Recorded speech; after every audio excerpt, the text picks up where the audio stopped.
Hello again and welcome to another edition of Southern Country. Hi, I'm Herb Sutton and welcome to the show. Today we're in East Amwell, New Jersey at the Hunterdon Horse Expo. Susan's with me. You're the Director of Programming for the Hunterdon County Chamber of Commerce. True? That's true. What do we have at the Horse Expo today? What can we expect to see? Well, you have more than 70 vendors who are exhibiting today, from tax stores to tractor companies to barn builders. Anything that has to do with the equine industry is here today under one roof, so to speak. Demonstrations. What's going to go on demonstrations we can look forward to seeing? 10 hours of demonstrations. Everything from a dressage exhibition to trailer loading that difficult horse that you just can't get on that trailer when you have to go to a horse show. We also have the New Jersey Animal Waste Regulations update, and that's going to be a hot topic here in New Jersey. We've got the model horse show where the kids are bringing out their model horses, and they're actually judged as though they're in a horse show. What do dreams come true?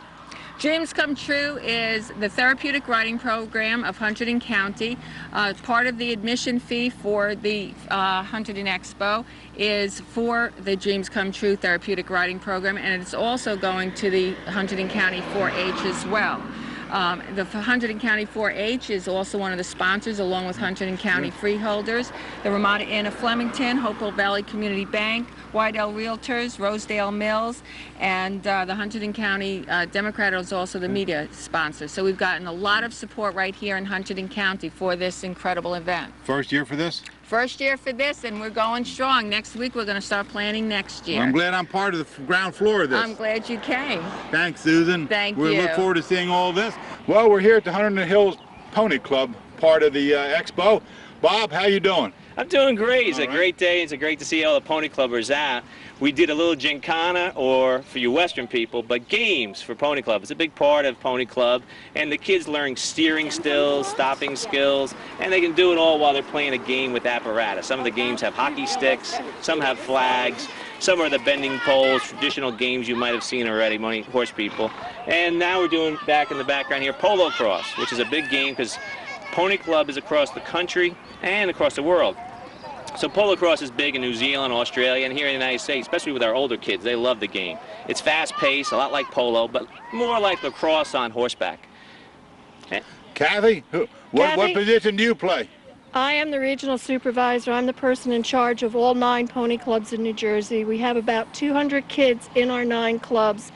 They go from High Point, New Jersey, all the way down to the southern part of New Jersey. Kids from 6 years old to now 25. Wow. And we had a wide variety of ages here today and skills, and all the kids have a great time, and that's what Pony Club is all about: volunteering, having fun, kids working with kids. That's what our whole mission is. Earlier, Bob said something about going to Kentucky. Where did you say they went to Kentucky or something? Yeah, there was a group of kids that played on a games team. They were very advanced, and most of them were for the Amwell area here that we're in today. And they qualified because they did such a great job at the national level to go to the Rolex event that happens in Lexington, Kentucky every year. And they did a demonstration of games before the Rolex 3-day eventing.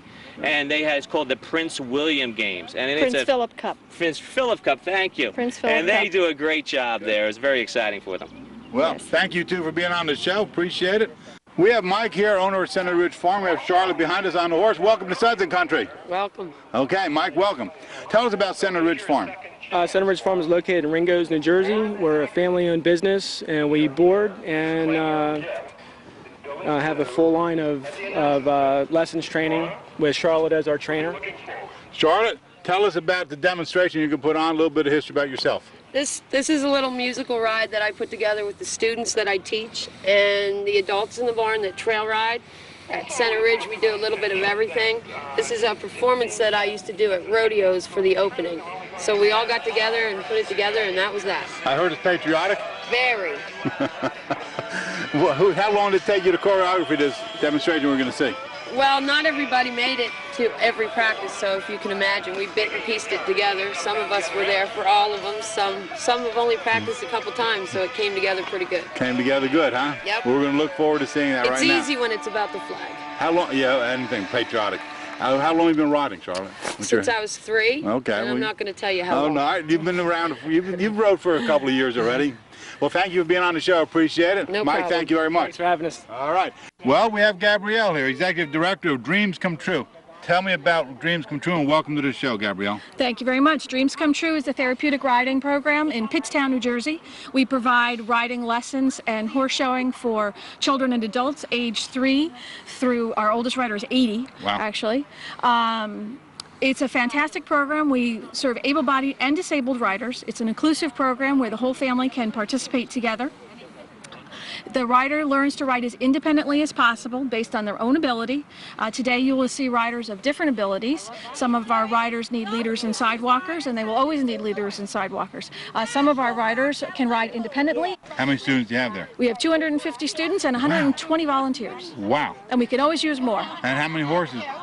We have 15 horses. 15 horses for Yeah. everybody. Yep, our horses are very special horses. They've been trained, they're extremely gentle. Most of them are older horses who have been through with their competing days. They range in age from about 20 to 30. Right. We have a few young ponies that we're training specifically for therapeutic riding, but obviously they have to be very patient and very used to having people around them while they're working with the rider. Sure. How long has Dreams Come True been in business? The program's been around for 8 years. We've just become an independent 501c3 as of March of this year. Wow. Good. Yeah. Well, we're going to see what goes on. Thank you very much. You're welcome. Well, let's continue to walk around the Horse Expo. Peter's with me. You're a horseman, Peter. Welcome to the show. Thank you very much. Tell us what you're doing here and what we're going to see.